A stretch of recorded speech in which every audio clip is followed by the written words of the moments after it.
15ই August ইথারে ভাইসে আসা এই বজ্র নির্ঘোষ শুনছিল দেশবাসী।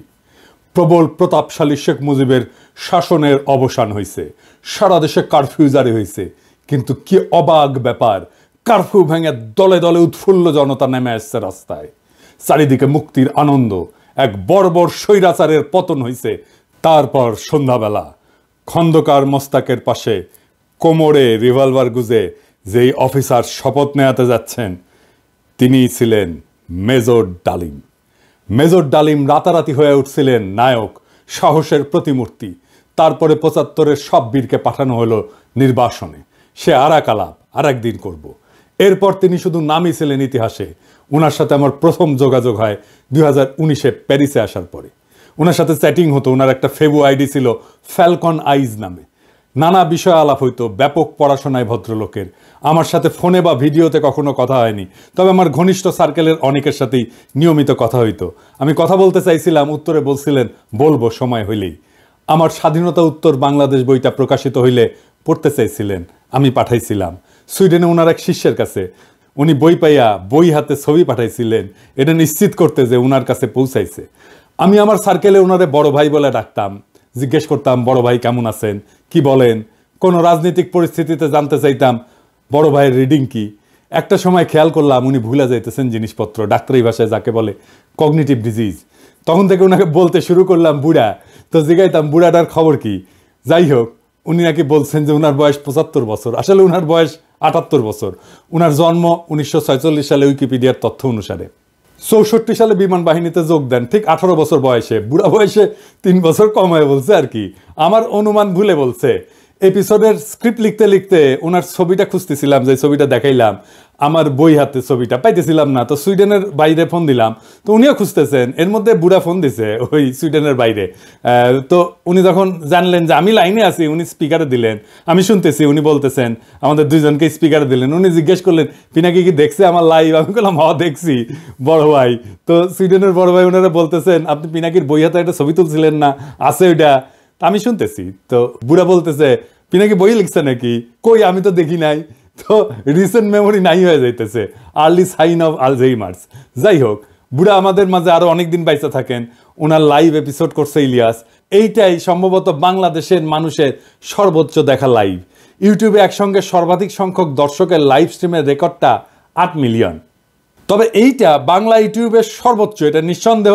এবং আমার মনে হয় এই রেকর্ড আর কেউ কখনো ভাঙতে পারবে না। এইবার আসেন এপিসোডের প্রসঙ্গে। বাম, আওয়ামী লীগ আর প্রগতিশীল বিএনপির পুচ্ছে আগুন লাগিয়েছে একই সাথে। যাই হোক, আমি সবগুলা আগুন নিয়ে আজকে কথা বলবো না, কয়েকটা আগুন নিয়ে কথা বলি। প্রথম অভিযোগ কি, মেজর ডালিম নাকি খুনি। আসলে কি মেজর ডালিম খুনি? আসলে না খুঁজে দেখি। বিপ্লবী এবং সৈনিকদের খুনি বলা যায় না, কারণ তাদের কর্মকাণ্ড এবং উদ্দেশ্য সাধারণ অপরাধীর সাথে তুলনা করা যায় না। আদালত যখন প্রাণ নেয় সেটাকে খুন বলা যায়? একজন সৈনিক যখন দেশের শত্রুকে হত্যা করে সেটাকে অপরাধমূলক কাজ? একজন নারী যখন তার ধর্ষককে হত্যা করে ফেলে ধর্ষণের সময়, সেটাকে অপরাধ না? সেটা না। কেন না? এর কয়েকটা কারণ আছে, বুঝে দেখি। 1 নম্বর কারণ, নৈতিক পার্থক্য, মোরাল জাস্টিফিকেশন। বিপ্লবীরা সাধারণত বিদ্যমান শাসন ব্যবস্থার অন্যায় বা নিপীড়নের বিরুদ্ধে সংগ্রাম করে। তাদের কর্মকাণ্ড একটা বৃহত্তর সামাজিক এবং রাজনৈতিক পরিবর্তনের উদ্দেশ্যে পরিচালিত হয়, বৃহত্তর স্বার্থে। নৈতিক দৃষ্টিকোণ থেকে এটা ন্যায় যুদ্ধ, জাস্ট ওয়ার, এই ধারণার সাথে সম্পর্কিত। সৈনিকেরাও একটা প্রতিষ্ঠিত রাষ্ট্র বা আদর্শ রক্ষার জন্য কর্তব্য পালন করেন। 2 নাম্বার, উদ্দেশ্যের মাহাত্ম্য। এটাকে ইংরেজিতে বলে এন্ডস ভার্সেস মিনস। বিপ্লবী বা সৈনিকদের কর্মকাণ্ডের উদ্দেশ্য ব্যক্তিগত স্বার্থ না, বরং এটা বৃহত্তর সমাজ জাতির জন্য। দার্শনিক ইমানুয়েল কান্ট বা জন স্টুয়ার্ট মিলের মতবাদে উদ্দেশ্যের গুরুত্ব এবং প্রভাব নিয়ে আলোচনা আছে। মিলের উপযোগবাদ বলে একটা তত্ত্ব আছে। এটা অনুযায়ী যদি একটা কর্ম বৃহত্তর জনগণের কল্যাণে হয় তবে সেটা নৈতিকভাবে গ্রহণযোগ্য। 3 নাম্বার, সমাজের দৃষ্টিভঙ্গি বা পারসেপশন বাই সোসাইটি। সমাজ সাধারণত সৈনিকদের রক্ষক এবং বিপ্লবীদের ন্যায়ের প্রতীক হিসাবে দেখে। সময়ের সঙ্গে অনেক বিপ্লবীকে নায়ক হিসেবে স্বীকৃতি দেওয়া হয়। এটার আইনি ব্যাখ্যাও আছে। 1 নম্বর হইতেছে যে লেজিটিমেসি অফ অ্যাকশন, মানে রাষ্ট্রীয় বৈধতা। সৈনিকদের কর্মকাণ্ড রাষ্ট্রীয় আদেশের আওতায় ঘটে। আন্তর্জাতিক আইন অনুযায়ী যুদ্ধ বা প্রতিরক্ষায় হত্যা বৈধ, যদি তা যুদ্ধের আইন মেনে চলে। 2 নম্বর হচ্ছে রাজনৈতিক লড়াই বনাম অপরাধ, পলিটিক্যাল স্ট্রাগল ভার্সেস ক্রাইম। বিপ্লবীরা সবসময় বিদ্যমান আইন ভঙ্গ করে, বিপ্লব বা অভ্যুত্থান বিদ্যমান আইনের উপরে। সেই জন্যে বিপ্লবীদের কর্মকাণ্ডকে অপরাধ হিসেবে বিবেচনা করা যায় না, কারণ আইন এটা সংজ্ঞায়িত করে বা ডিফাইন করে অপরাধ, আর বিপ্লব এটার উপরে। তা উপরে থেকে এই অপরাধের ডেফিনেশন তো বিপ্লব গ্রহণ করবে না। জুলাই বিপ্লবে পুলিশ নিহত হয়েছিল, মারা গেছিল, মারে ফেলা হয়েছিল, এটা অপরাধমূলক কাজ না, এটা বিপ্লবী সহিংসতা।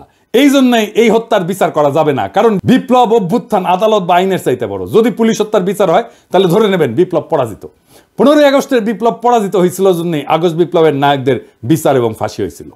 3 নম্বর হইতেছে যে ইচ্ছাকৃত হত্যা বনাম কর্তব্য, ইন্টেনশনাল কিলিং ভার্সেস ডিউটি। সাধারণ অপরাধী ব্যক্তিগত স্বার্থে হত্যা করে, অন্যদিকে সৈনিকেরা যুদ্ধক্ষেত্রে এবং বিপ্লবীরা সামাজিক রাজনৈতিক কাঠামো এবং বিদ্যমান ব্যবস্থা বদলের উদ্দেশ্যে কাজ করে এবং এর ক্ষেত্রে বিপ্লবী সহিংসতা হয়। এইটা তাদের কাজকে ইচ্ছাকৃত হত্যাকাণ্ড থেকে আলাদা করে।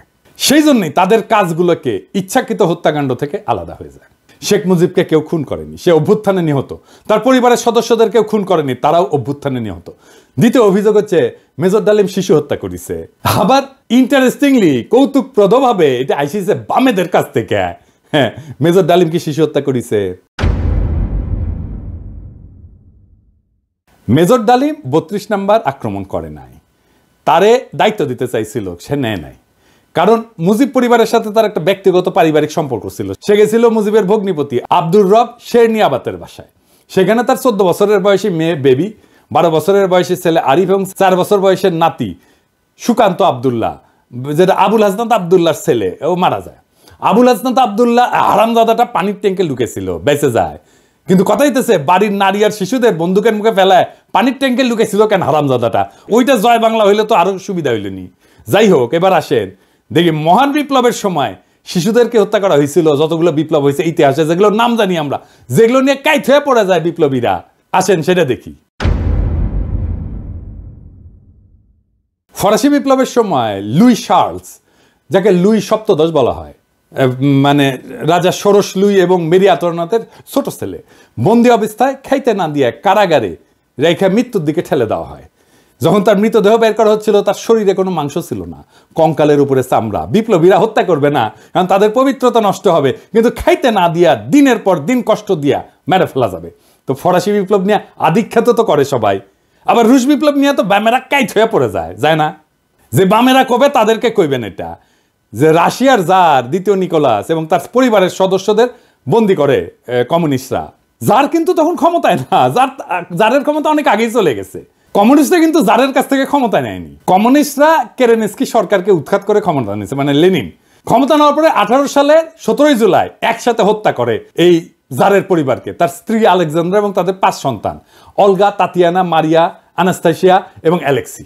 লেনিন মনে করছিল জারের পরিবার যদি বাইসে থাকে তাহলে তারা রাজতন্ত্র পুনরুদ্ধারের জন্য কাজ করতে পারে। এই জন্য পুরা পরিবারকে হত্যা করার সিদ্ধান্ত নেওয়া হয়। পরিবারের সকল সদস্যদেরকে কমিউনিস্ট বিপ্লবীরা গুলি করে হত্যা করে, পরে তাদের মৃতদেহ অ্যাসিড দিয়ে বিকৃত করে মাটিতে পুঁতে ফেলা হয়। এর মধ্যে আনাস্তাসিয়া নিকোলায়েভনার এর বয়স ছিল 17 বছর, আর অ্যালেক্সি নিকোলায়েভিচের বয়স ছিল মাত্র 13 বছর। দুই ক্ষেত্রেই প্ল্যান করে মারা হয়েছে অনেক পরে। 15 আগস্টে শিশুরা মারা গেছে কোল্যাটারাল ড্যামেজে, প্ল্যান করা হয়নি যে শিশুদের মারা হবে। এখন আমরা যদি বলি মেজর ডালিমেরা তো শিখেছে ফরাসি আর রুশ বিপ্লব থেকে, উত্তর আছে আগে বামেরা লেনিনের বিচার করুক, ফ্রেঞ্চ রেভলিউশনের বিপ্লবীদের বিচার করুক, জবাব আনুক, আমরা তারপরে জবাব দেব। এখন অনেকের মনে প্রশ্ন এসছে যে মেজর ডালিম কি তাহলে দেশে ফিরবেন বা ফিরতে পারবেন? আমাকে সুইডেনের ভাই, বড় ভাই, যিনি মেজর ডালিমের শিষ্য, উনি বলছেন ওনারে তো দেশে আনা দরকার, উনি অবশ্যই দেশে আসবেন। আমরা নতুন সংবিধান লিখলে 15 আগস্টকে বিপ্লবী অভ্যুত্থানের মর্যাদা দেব। আগের রায় বিচার সবকিছু ইনভ্যালিড হয়ে যাবে। তিনি তখনই বীরের বেশে দেশে ফিরবেন। 24-এর বিপ্লব যারা নির্মাণ করছে তাদের অনেকেরই আইডল ছিলেন মেজর ডালিম, অন্তত আমার তো ছিলেনই। ওনার নাম আমরা আকাশে লিখে রাখবো ঈসা খান তিতুমির, হাজী শরীয়তুল্লাহর সাথে। বাংলাদেশে যতবার জালেম আসবে ততবার মেজর ডালিমেরা জন্মাবে। কখনো তাদের নাম হবে আবু সাইদ, কখনো তাদের নাম হবে মীর মুগ্ধ, কখনো তাদের নাম হবে ওয়াসিম, আনাস। আমরা এক একটা তারার নাম দেব এই বীরদের নামে। 24-এর বিপ্লব একটা প্রকৃত বিপ্লব হয়ে উঠবে যদি আমরা নতুন সংবিধান লিখে মেজর ডালিমকে দেশে ফিরে আনতে পারি। সেই দিন হবে বিপ্লবের প্রকৃত বিজয়। ইনকিলাব জিন্দাবাদ।